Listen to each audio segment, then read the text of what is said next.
지난주에는 값비싼 기독교 8번째 시간으로 믿는 자도 믿음을 버릴 수 있다. 신학적 논쟁을 하기 전에 우리 주변에 가면 얼마든지 그런 사람을 찾아볼 수 있습니다. 한때 우리보다 더 열심히 주님을 섬겨갔던 사람들 중에도 서서히 믿음을 버리더니 나중에는 더 강팍해져서 세상 사람과 같이 돼버렸다. 이런 사람을 적지 않게 찾아볼 수 있습니다. 그래서 누구도 예일 수 없습니다.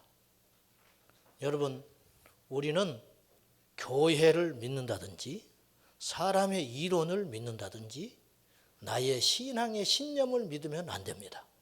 우리는 성경을 믿어야 하고 진리 대신 예수님만 믿어야 합니다. 그런데 믿음의 방향이 잘못돼서 과신하여 살다가 세상으로 다시 가버리는 사람도 적지 않게 있다는 것입니다. 1960년을 전후로 포스트 모더니즘이라는 사상이 발흥을 했습니다. 이 포스트 모더니즘이라는 것은 말 그대로 근대 이후라는 말을 갖고 있는데 쉽게 말하면 다원주의입니다. 왜 1 더하기 1은 꼭 2가 되어야 되느냐? 경계가 무너졌습니다. 1 더하기 1은 꼭 2가 아닐 수 있다. 이런 생각들도 받아들여 주라. 이게 포스트 모더니즘입니다. 항상 그렇듯이 아무리 그럴듯한 이론과 좋은 사상도 마귀가 차용하여 써버리면 그것은 하나님을 대적하는 사상이 됩니다. 마귀가 이 생각을 가져가더니 기독교 신앙의 뿌리를 흔드는 공격 무기로 탈바꿈하게 되었습니다. 즉 너희만 구원이 있다고 주장하지 마라.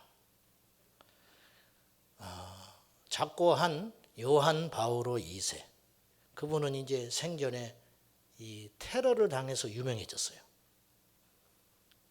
이분이 생전에 교황으로 계실 때 LA 타임즈와 함께 인터뷰를 하면서 이런 이야기를 남겼다고 합니다. 정의로운 삶을 사는 모든 사람은 예수 그리스도와 로마 카톨릭을 믿지 않는다 할지라도 구원을 받을 것이다. 믿지 않는 자들도 선한 삶을 살기만 한다면 구원을 받는다. 세상 사람들은 이 말을 받아들이는 것이 예수만 믿어야 구원받는다는 소리보다 훨씬 더 포용력 있게 들립니다. 값비싼 기독교 이 책을 보면 존 메가더 목사님이 테레사 수녀가 생전에 계실 때 인도 캘커타에 가서 테레사 수녀를 만납니다. 그래가지고 이 존 목사님은 철저한 복음주의자이기 때문에 오직 예수 외에는 다른 길이 없다는 자기 책을 건네줘요. 읽어보겠다고 했대요. 근데 읽어볼지는 미지수다. 존 목사님의 느낌이. 그렇게 대화를 하고 있는데 어떤 분이 테레사 수녀를 만나러 와서 자기가 가진 성경책에 사인을 해달라고 부탁을 했어요. 테레사 수녀가 유명한 분이니까. 그 책을 받아든 테레사 수녀가 그 책에다가 이렇게 글을 남기면서 사인을 해줬다고 합니다. 동정녀 마리아를 통하여 예수 그리스도의 마음속으로 들어가기를. 그렇게 써서 줬어요. 잠시 후에 테레사 수녀가 근무하는 캘커타에 있는 빈민굴에 있는 병원, 거기에 이제 존 메가더 목사님과 함께 걸어갔어요. 들어가는 순간에 알다시피 인도는 힌두교 나라잖아요. 힌두교는 이게 팔이 여러 달린 신이 있습니다. 그 그림 보셨죠? 그 팔이 여러 개 달린 흉측한 그 그림을 힌두교에서 숭배하는데 그 그림상이 병원 곳곳에 걸려 있었어요. 그리고 옆에 십자가도 걸려 있었고 예수님의 초상화도 거기에 달려 있었어요. 존 메가더 목사님은 속으로 큰 탄식을 했죠. 요즘에 IS로 인하여 서구로 피신한 그 이슬람 교도들 중에 예수님을 영접하는 일들이 급속도로 일어나고 있습니다. 하나님은 항상 사망의 역사 가운데서도 생명을 이루시는 것이니까 참 귀하고 좋은 일인데, 저는 개인적으로 그들이 진정으로 거듭나는가, 이건 또 다른 문제라는 거지요. 생존하기 위해서 개종을 하는 것은 아닌가. 그러면서 이슬람 선교학자들 사이에 새로운 운동이 일어났는데, 그게 뭐냐면 예수님을 믿지만 표현하지 못하는 사람들. 그러니까 이슬람 교도들이 예수를 믿는다고 고백하면 죽습니다. 집에서 쫓겨나는 것 정도가 아니고 실제로 테러를 당하여 죽습니다. 자기 자식도 무자비하게 죽여버립니다. 아프리카에서 예수님을 믿다가 회교권 아프리카 국가에서 예수님을 믿음으로 개종하여 핍박을 받는 동영상을 누가 저한테 보내줬어요. 웅덩이를 크게 파놓고 거기에다 기름을 끼얹고 불을 질러서 산 사람을 죽이는 걸 봤어요. 그래가지고 거기서 본능적으로 나오려고 하니까 막대기로 집어넣어가지고 때리고, 이루 말할 수 없는 잔인하게, 그리고 그들이 털썩털썩 하더니 결국은 숨통이 끊어져서 죽는 걸 제가 봤어요. 제가 그걸 보내준 분이 누군지 몰라요. 그래서 내가 다시 물었어요. 이 영상이 사실이냐? 즉 그들의 법에 의해서 잘못한 사람을 범죄자로 처형하는 것일 수도 있거든요. 신앙하고 상관없이. 그랬더니 맞다는 거예요. 그리스도를 믿기 때문에 죽었다. 실제로 이런 일들이 전 세계적으로 일어날 수 있어요. 그러면 겁이 나서 예수 믿겠냐 이거예요. 이슬람 교도들이. 그래서 이슬람 교도들이 개종을 했지만, 진심으로 마음속에 예수님을 영접했지만 예수님의 이름으로 기도하지 않고 알라 신에게 알라의 이름으로 기도하는 것도 그것을 인정해 주어야 한다. 왜? 그들은 진짜 믿는 사람이 되었기 때문에. 이제 이런 운동들이 일어나고 있다는 거예요. 저 개인적으로는 그건 아니라고 봅니다. 왜냐? 예수 그리스도를 마음속에 진심으로 영접한 사람은 절대 그렇게 믿을 수 없다. 근데 개인의 생각이고, 함부로 여러분 어떤 사람을 단정지어서 저 사람이 믿음이 있다 없다, 구원받았다 못 받았다는 소리는 사실은 굉장히 위험한 소리입니다. 위험한 소리. 그렇다 할지라도 그거는 아니라고 봅니다. 영국의 선교학자였던 맥스 윌런이라는 사람은 이런 말을 했다고 합니다. 우리는 우리와 다른 믿음을 가진 사람들에게 선교할 때에는 첫 번째로 우리가 고려해야 할 것은 우리의 신을 벗는 것이다. 신발을 벗으라. 그 나라에 가면. 우리가 이곳에 오기 전에 이미 하나님은 다른 모습으로 여기 계셨다. 그럴듯하지요.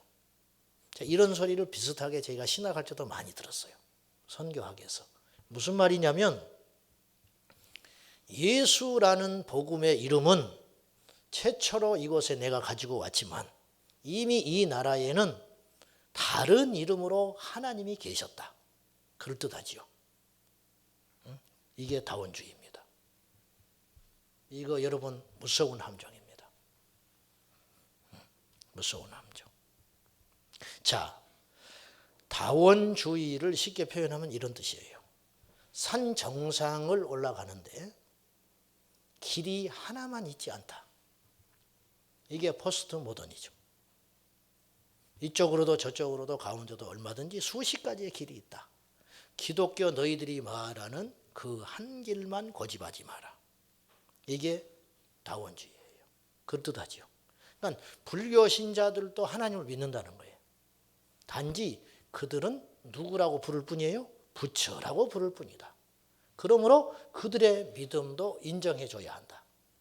이 운동들이 일어나고 있다는 거죠. 오래됐어요.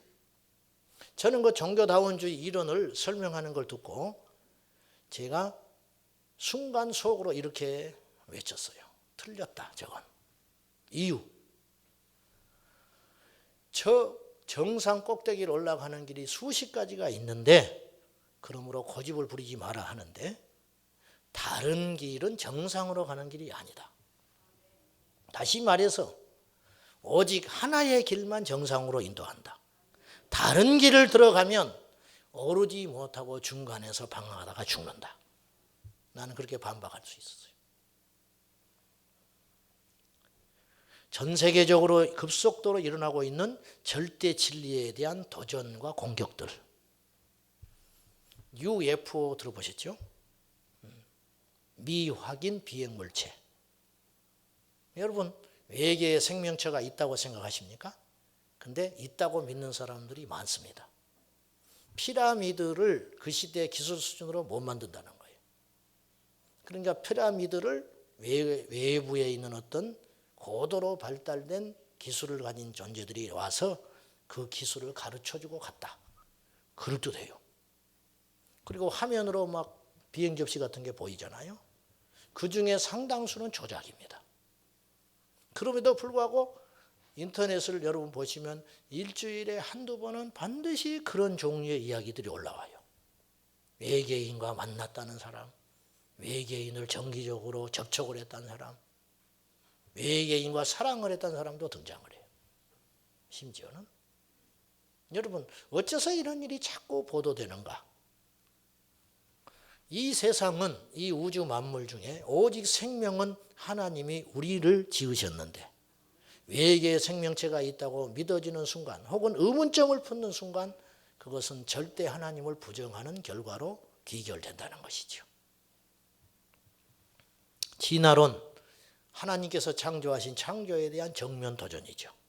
이게 다원주의입니다. 동성애, 남녀 창조에 대한 정면 도전이고 가정 개념에 대한 해체. 자, 제가 남자지요? 근데 어느 날 내가 여자가 됐어, 속으로. 그러니까 겉으로는 남자인데 여자가 된 거야, 속으로. 진짜 그랬다는 게 아니고 가정을 해보는 거죠. 그러면 내가 화장실을 가야 되는데 어디로 가야 돼? 남자 화장실을 못 가는 거예요. 내 속에 있는 이 정서가 허락하지 않아. 흉측해서 못 들어가. 그러면 나는 여자 화장실을 가야 돼. 근데 여자 화장실을 가면 여자들이 또 난리 날 거 아니에요. 나를 보고, 겉으로 보고. 그래서 오바마 대통령이 이걸 법으로 만들고 있어요. 근데 이런 일들이 생기기 시작한다는 거예요, 지금. 그러면 이 사람들을 배려할 수 있어야 한다는 거예요. 그래서 남자가 여자 화장실에 출입하든지 여자가 남자 화장실에 출입해도 상관없다. 그래서 미국에 있는 공립학교에 이 중간지대 화장실을 만들기 시작한 거예요.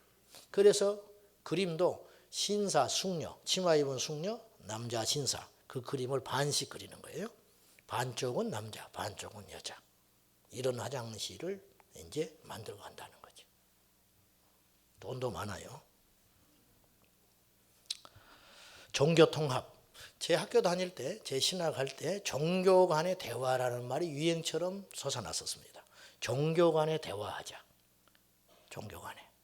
그러니까 요 성탄절 날 불자들이 와서 축하해주고 석가모니 탄생한 석탄일 날 또 가만히 있을 수 없죠. 그러니까 또 교회에 가서 축하해주고 이게 종교 간의 대화. 이러더니 요새는 종교 통합 운동이 일어나기 시작했어요. 이제는 따로 인정하는 수준을 뛰어넘어서 하나 더 진보한 이제는 일치 운동, 종교 통합. 즉 우리에게만 구원이 있지 않다.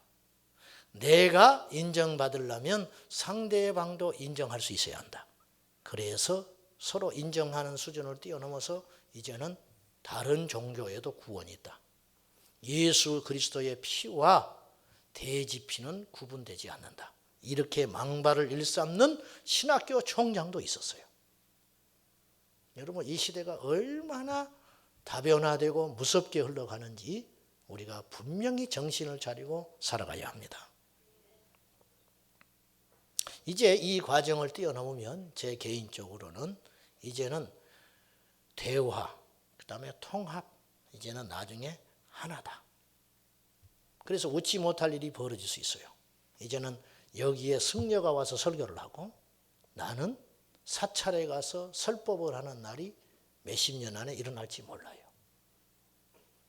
이미 카톨릭과 이 불교계는 굉장히 밀착해져 있습니다. 아담과 하와를 공격했던 마귀의 전술은 오늘도 그대로 유효함을 깨달아야 됩니다. 선악과 아래에서 머물고 있던 하와에게 하나님의 절대 명령, 먹는 날에는 반드시 죽으리라. 주님이 그랬죠. 선악과를 먹는 날은 반드시 네가 죽는다. 그 말씀에 이만큼의 회의를 품고 의심하던 하와에게 어느 날 마귀가 던지는 질문이 여기에 있습니다. 참으로 하나님이 동산의 모든 나무의 열매를 먹지 말라 하더냐? 이게 그럴듯한 질문 같지요. 근데 이 질문은 애초에 틀린 질문이에요. 참으로 하나님의 신실함을 툭 건드는 거예요. 하나님이 그럴 리 없다. 네가 하나님을 잘못 알고 있는 것이다. 그 크고 넓으신 하나님이 왜 그거를 너에게 금했겠냐 그 말이거든요. 참으로 하나님이 동산 내에 있는 모든 나무의 실과를 먹지 말라 하더냐? 하나님은 그렇게 말하신 적 없어요. 다 먹어라, 누려라, 번성해라. 그 대신 선악과 하나는 먹어서는 안 된다. 주님이 그리 하셨거든요. 우리가 이 질문을요 자세히 읽어보지 않으면 하나님이 말씀하신 걸 마귀가 그대로 한 것처럼 들릴 정도예요. 그렇지 않아요. 마귀는 질문 자체를 벌써 틀리게 던졌어요. 그 말을 들은 하와가 이렇게 틈을 보이기 시작합니다. 그것을 먹는 날에는 죽을까 하노라 하셨다. 이게 무슨 말이냐면 죽을지도 몰라. 즉 살 수도 있을지 몰라. 그러니까 먹어도 될지 몰라. 이렇게 틈을 보인 거예요. 그러자마자 마귀가 바로 치고 들어왔어요. 정녕 죽지 않는다. 이것을 네가 먹는 날에는 눈이 밝아져서 네가 하나님처럼 될까 봐. 하나님은 아주 속 좁고 작은 존재로 전락시켜 버리는 거예요. 처음부터 마귀가 말이죠. 하와에게 이걸 먹어도 너 죽지 않아. 그렇게 말했으면 하와가 더 강하게 부정했을 거예요. 그렇기 때문에 마귀는 우리보다 훨씬 영리하기 때문에 그렇게 말하지 않습니다. 마귀는 오늘 우리에게 동일한 질문을 합니다. 참으로 너희에게만 구원이 있다고 하더냐? 하나님이? 정말로 예수를 안 믿으면 지옥 간다고 하더냐? 이 질문 앞에 상당수의 많은 사람들이 하나님이 크시고 넓고 사랑이 많으신 분인데 이건 좀 모순되지 않냐? 자, 복음을 듣고 싶어도 듣지 못했던 사람이 있었다.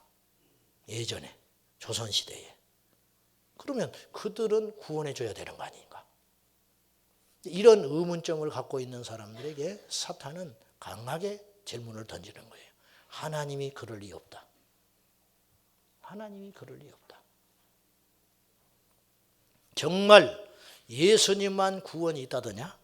정말 예수를 믿지 않으면 지옥에 간다고 하더냐? 마귀가 이 시대 사람들에게 던지는 질문이에요. 인터넷에 가보면 그런 질문을 앞에 모순을 갖고 만약에 하나님을 믿지 않는다는 이유로 지옥에 보내는 신이라면 나는 하나님 안 믿겠다. 이렇게 간 큰 사람들이 많습니다.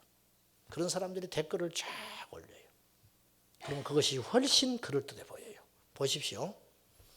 오직 예수만 믿어야 구원받고 천국에 간다는 논리는 선하게 살다가 노력했지만 예수를 알 수 있는 기회를 놓쳐버려서 죽은 사람도 하나님은 고려해 주신다는 말이 훨씬 설득력 있습니다. 그렇죠? 이게 다원주의입니다.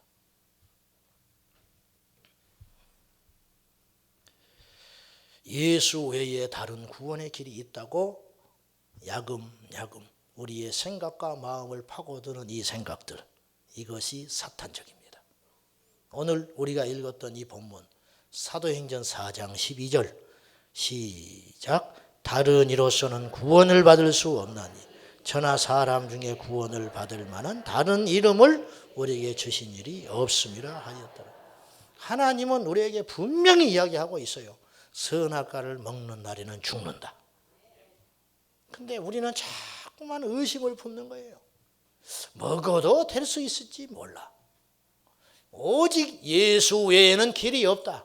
성경은 못을 박아버렸어요. 그런데도 사람들은 자꾸만 다른 길이 혹시 있지 않을까? 그것을 찾아 헤매고 있는 것이죠. 여러분에게 근본적인 질문을 하나 하겠습니다.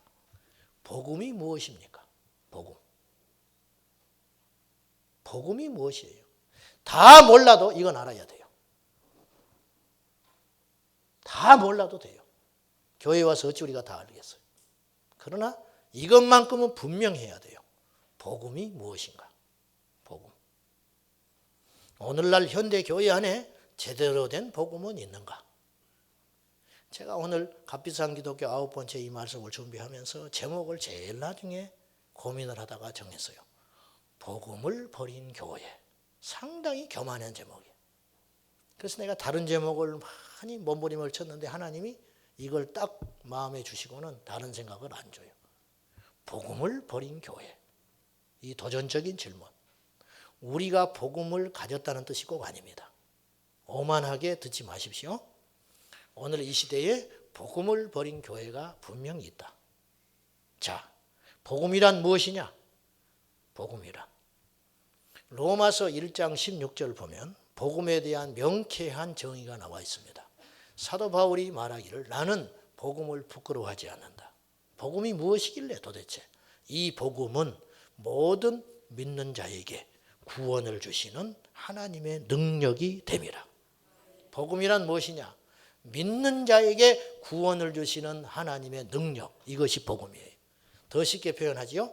복음이란 지옥을 향하여 달려가는 한 인생을 건져내어서 천국으로 올려보낼 수 있어야 복음입니다. 그것이 복음이에요. 그래서 원래 복음이라는 말은 유앙겔리온, 굿 뉴스로 번역을 했어요. 좋은 소식. 그러나 제 개인적으로 볼 때 복음은 꼭 좋은 소식이 아닐 수 있어요. 이 세상에는 좋은 소식이 많아요. 노총각 장가간다는 소리도 좋은 소식이고. 그죠? 암 환자였는데 암 투병을 5년 했어요. 어느 날 병원에 갔더니 의사가 활짝 웃으면서 선생님, 이제 이 병원에 이렇게 오지 않으셔도 됩니다. 암을 이기셨습니다. 당신은 죽지 않소. 마음껏 드시고 운동 잘 하시고 그렇게 사시면 되겠습니다. 복음이죠. 내가 살아났대요. 내가 이제 암에 의해서 걱정하지 않아도 된대요. 그날 기쁘게 돌아가지요. 이게 복음입니다. 굿 뉴스, 좋은 소식. 이 세상에는요, 좋은 소식이 의외로 많아요. 그러나 그건 복음이 아닙니다. 왜? 이 사람을 영원한 생명으로 인도할 수 없기 때문에.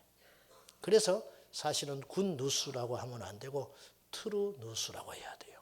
진리의 소식. 그것이 복음이에요. 그것이 복음. 마가복음 16장 15절과 16절에 보면 너희는 온 천하에 다니며 만민에게 복음을 전파하라. 믿고 세례를 받는 사람은 구원을 얻을 것이고 믿지 않는 자는 정죄를 받으리라. 자, 복음은요 절대로 우리 스스로 깨달아질 수 있는 게 아닙니다. 우리 양심의 기능이 있어서 어느 날 내가 죄인이고 흉악한 자라는 걸 깨달았어요. 이것은 할 수 있어요. 불교 신자도 이건 합니다. 안 믿는 사람도 어느 날 그 양심이 찔려올 때가 있어요. 그러나 그것이 우리를 구원해 주진 않아요. 그렇다면 어떻게 살아야 되는가? 이제 무엇으로 내가 이 죄를 이기고 건짐받을 것인가? 이것은 오직 복음의 기쁜 소식, 예수 그리스도께서 하신 일, 그것을 믿는 자만이 살 수 있는 것입니다. 근데 이건 우리 안에 자연 발생적으로 깨달아지는 게 아니에요. 그래서 믿음은 들음에서 납니다. 누군가 나에게 복음을 전해주지 않으면 우리는 절대 복음을 못 깨달아요. 스스로 깨달아 알 수 있다면 예수님께서 복음을 그렇게 전파하라지 않았을 거예요. 전파해라. 왜?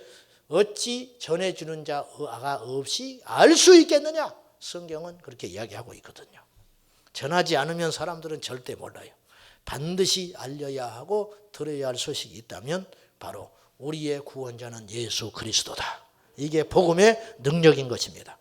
요한복음 14장 6절에 그래서 내가 곧 길이요 진리요 생명이니 나로 말미암지 않고는 아버지께로 올 자가 없느니라. 이 말은 무슨 말이냐? 나만이 길이고 나만이 진리고 나만이 생명이기 때문에 나 외에 다른 어떤 길로는 하나님께로 나갈 수 없다. 디모데전서 2장 4절과 5절 하나님은 모든 사람이 구원을 받으며 진리를 알기를 원하시느니라. 그리 해놓고 주님께서 말씀하셨어요. 하나님은 한 분이시요 또 하나님과 사람 사이의 중보자도 한 분이시니 곧 사람이신 그리스도 예수시니라. 여기서 중보자는 중간 다리라는 뜻이거든요. 우리가 하나님께로 가는 것이 구원인데요. 우리가 하나님 품에 안기는 것이 구원인데 하나님께로 가는 다리는 오직 예수의 다리밖에 없다. 그걸 성경은 못을 받고 있는 겁니다.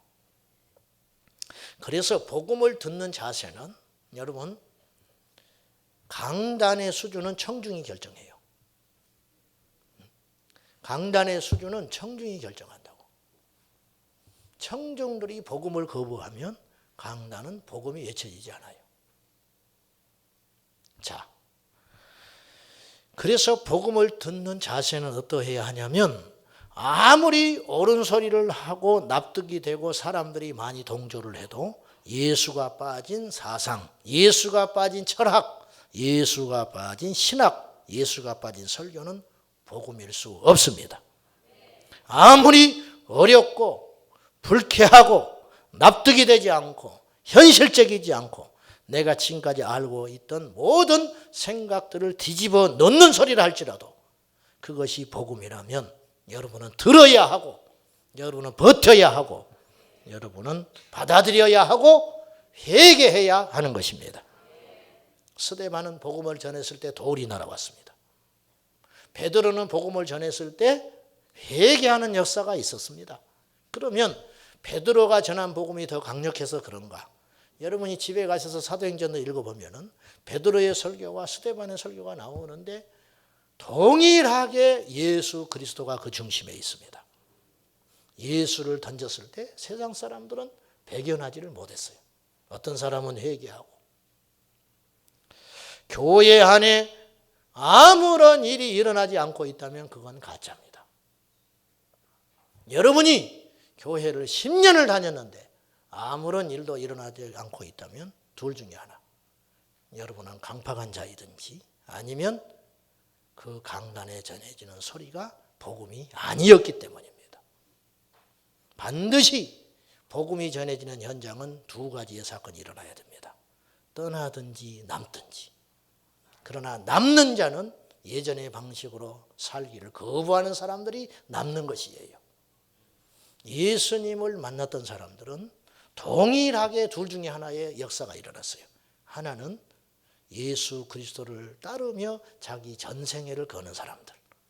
자기의 사상과 가치관과 지금까지 살았던 생활의 방식을 하나님께서 명하시고 원하시는 방법으로 바꾸든지 아니면 예수를 떠나든지 둘 중에 하나.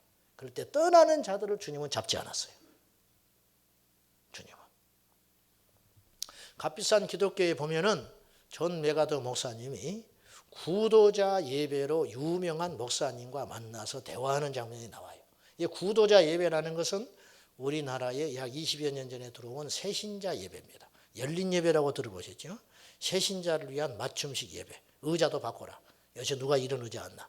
응? 따로 앉아야지. 개별 의자. 응? 강단을 낮춰라. 응? 목사가 양복을 벗어라. 티셔츠 입고 청바지 입어라. 찢어진 청바지를 입으면 더 좋다. 응? 성가대 없애라. 응? 칙칙하게 무슨 가운 입고 말이죠. 다음 주부터 입지 마세요. 이제 물론 이제 왜곡이 돼서 우리나라에 들어온 것도 있죠. 어쨌든 이 구도자 예배, 새신자 예배는 뭐냐면 교회 문턱을 낮춰서 세상 사람들을 받아들이려고 하는 시도예요. 좋아요. 그것까지는 내가 반대하지 않습니다. 개인적으로. 근데 이 구도자 예배에 충실한 목사님과 존 목사님이 대화를 하는 거예요. 질문을 던졌어요. 그 지역에서 죄인이라고 유명한 한 사람. 이 사람은 감옥에만 안 갈 뿐이 죄인이죠. 그 사람이 당신 구도자 예배에 참석하면 어떡할래? 그러자 이분은 지체 없이 이렇게 이야기했어요. 그 사람이 최대한 편안함을 느끼고 사랑을 느낄 수 있도록 배려해야 된다. 언제까지? 그랬더니 1년이 될 수도 있고 2년이 되겠지만 그 시간이 지나면 언젠가는 이 사람도 깨달을 날이 올 것이다. 그때까지 기다려 주겠다. 이렇게 이야기했어요. 그때 존 메가더 목사님은 이렇게 이야기했습니다. 당신의 교회와 우리 교회가 다른 점이 여기 있습니다. 우리는 만약에 그 사람이 우리 교회에 온다면 둘 중에 하나를 결정해야 할 것입니다. 죄를 버리든지 교회를 뛰쳐나가든지. 둘 중에 하나. 아무런 일도 일어나고 있지 않다. 우리 교회를 10년이 넘도록 다니지만 술, 담배 하나를 끊지 못한 게 한다면 그것이 복음이냐고 말이죠. 반드시 그리스도의 복음으로 무장된 참된 크리스천은 100%는 아니지만 세상에 가면 충돌하게 되어 있습니다. 제사집에 가면 충돌이 일어나야 되고 직장에 가면 충동이 일어나야 되고 가정에 충돌이 일어납니다. 그래서 주님이 말씀했습니다. 내가 화평을 주러 온 줄로 생각하지 마라. 오해하지 마라. 나는 좋은 것이 좋다고 말한 적이 없다. 예수님은 절대로 좋은 것을 좋다 말하신 적이 없어요. 정확히 진리를 이야기하셨어요. 버려라. 네 삶을 바꾸든지 나와 함께 할 수 없든지 너희가 나를 따르려거든 자기를 부인하고 제 십자가를 지고 날마다 나를 따르라. 그렇지 못하다면 할 수 없다. 그래서 주님은 떠나는 사람을 잡지 않았어요. 저는 여러분에게 그렇지 못하거든 떠나라 그런 소리 하는 것이 아닙니다. 기독교 신앙의 복음은 양자택일. 로마는 애초에 기독교 신앙을 박해하지 않았습니다. 처음에는. 로마는 기본적으로 제국을 꿈꾸는 나라였기 때문에 미국처럼 상대주의자들이었어요. 즉 어떤 나라를 지배하면 그 나라를 말살하지 않았어요. 그 나라를 그대로 정치체계, 종교체계, 사회체계를 인정해 줬어요. 그래서 유대인들이 성전에서 제사하는 걸 금하지 않았습니다. 유대인들이 안식일을 지키는 걸 말리지 않았습니다.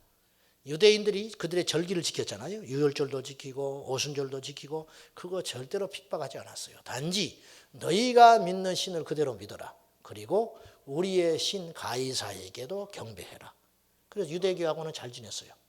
그래서 예수님의 그 최후의 일주일을 보면 유대 지도자들과 로마의 지도자들이 결탁하잖아요.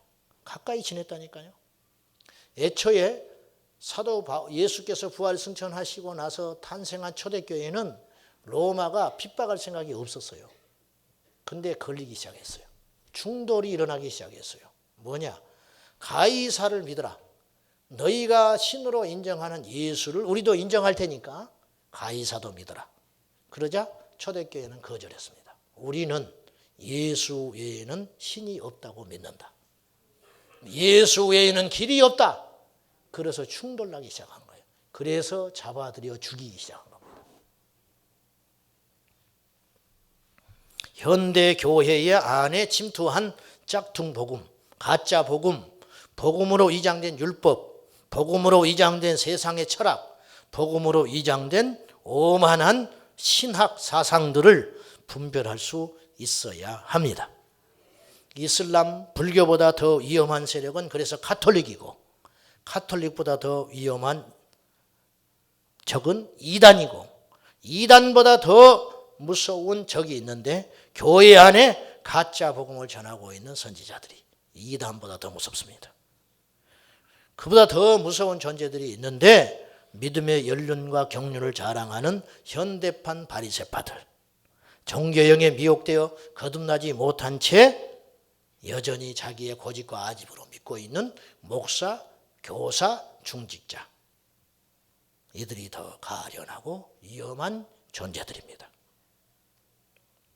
여기에 세상의 좋은 평판과 도덕과 지식으로 무장되어 매주 강단에서 예수가 빠진 세상의 지혜를 가르치고 있다면 도망가야 합니다. 있어서는 안 됩니다. 왜냐? 시간만 버리고 있는 것이기 때문에 그래요. 교회는 절대로 좋은 것이 될 수 없습니다. 교회는 생명이고 교회는 진리고 진리는 두 개일 수 없다는 것입니다. 성경을 저한테 가져와 보십시오. 어디 하나 성경 구절에 예수님과 더불어 또 하나의 신이 있다고 말하는 구절이 있으면 저한테 가져오십시오. 저는 그러면 만약에 그런 구절이 있다면 저는 제 목회 패턴을 바꾸겠습니다. 없습니다. 제가 아는 성경을 읽어도 없습니다. 단 한 구절도 없습니다. 오직 하나님, 오직 예수 외에는 길이 없습니다. 받아들이기 어려워도 저는 편협한 거 되게 싫어하거든요. 그래서 제가 나름대로 융통성이 있는 사람이잖아요. 여러분이 저를 봐다시피. 제가 깝깝한 사람은 아니에요.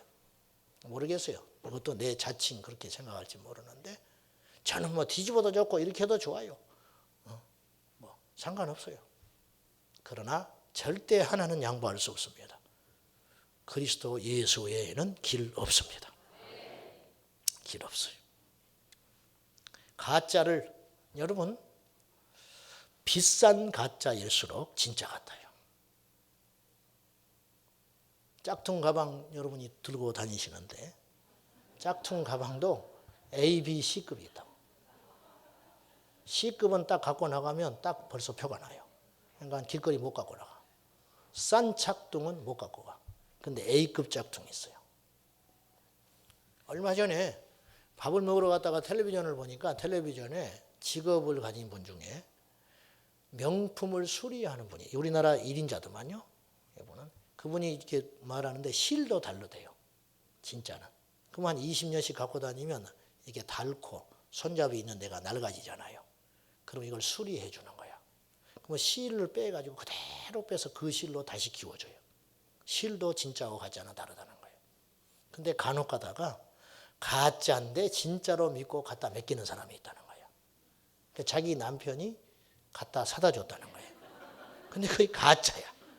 근데 가짜라는 말을 안 했기 남편도 속을 수 있었어요. 어쨌든 애인이 사다 주고 남편이 사다 줬는데 가짜 가방을 진짜라고 신나게 들고 다닌 거예요. 그거 낡아졌으니까 이거 수리하다고 맡겼는데 열어보면 가짜라는 거예요. 그래서 이제 물어봤어요. 그럴 때는 어떻게 합니까? 말 안 하지요. 그러더라고 그 사람. 말했다가는 이혼당한다. 문제가 생기니까 그 사람은 죽을 때까지 자기가 들고 다니는 가방이 진짜인 줄 알고 살아요. 진짜인 줄 알아. 가짜는 속이 편해. 그러나 가짜는 절대 진짜일 수 없어요. 복음을 만나지 않고도 얼마든지 너끈하게 교회에서 취미생활 하듯이 열심히 교회에 다닐 수 있습니다. 마음 편안하게. 그러나 마지막 심판대 앞에 서면 어찌하겠습니까? 다시 제가 강조합니다. 다시 그것이 우리가 듣는 메시지가 진짜 복음이라면 불쾌하고 힘들고 치사스럽고 자존심 상해도 그 말씀을 듣고 회개해야 됩니다. 마지막으로 분별해 봅시다. 복음이 선포되는 진짜 교회는 첫째로 진리에 대한 명백한 정의가 내려져 있습니다. 진리는 이것이다. 두 번째, 구원자이신 예수 그리스도에 대한 분명한 신앙 고백과 선포가 날마다 일어납니다. 세 번째, 청중들로 하여금 회개하게 만들어 복음적 삶을 살도록 권면합니다. 복음을 떠났거나 무시되어지거나 가짜 복음이 선포되어 희석된 교회는 첫째, 세상의 철학과 유행과 도덕으로 무장되어 있는 합리적인 교회입니다. 두 번째, 제자가 아닌 군중을 만들어냅니다. 세 번째, 하나님을 경외함이 사라지고 목사가 주인이고 사람이 주인이 되는 회중교회. 제가 값비싼 기독교 첫 번째 시간에 이렇게 요지로 설교했어요. 여러분은 고객이 아니다. 교회에 와서 만족을 얻으려고 하지 마라. 여러분은 절대 고객이나 손님이 아니에요. 여러분은 제자입니다. 제자는 스승 대신 예수 그리스도를 따라 사는 삶이 제자입니다. 복음으로 돌아갑시다. 복음을 외치고 복음에 반응하며 복음적 삶을 살아내는 저와 여러분 꼭 될 수 있기를 예수님의 이름으로 축복합니다. 오늘도 예수님의 십자가의 가치를 알기에 여러분의 삶 속에서 끊임없이 심적으로 고통을 받으면서도 복음의 삶을 살기 위해서 몸부림치고 있는 여러분에게 주님의 위로가 가득하시기를 축복합니다. 기도하겠습니다. 하나님, 우리가 가는 길이 진리의 길이요 복음의 길이라면 아무리 어렵고 힘들고 냉대를 받아도 기쁨으로 걸어가겠습니다. 만약에 우리가 가는 이 길이 복음에서 어긋난 삶이거든 우리를 바꾸어 주옵소서. 주 예수여, 주님의 제자로 살기를 원합니다. 제자는 복음의 삶을 사는 사람입니다. 우리에게 이 큰 복음을 주셨으니 이 복음을 우리에게만 간직하지 않게 하시고 예수 그리스도를 전하게 하옵소서. 예수님의 이름으로 기도하옵나이다. 아멘.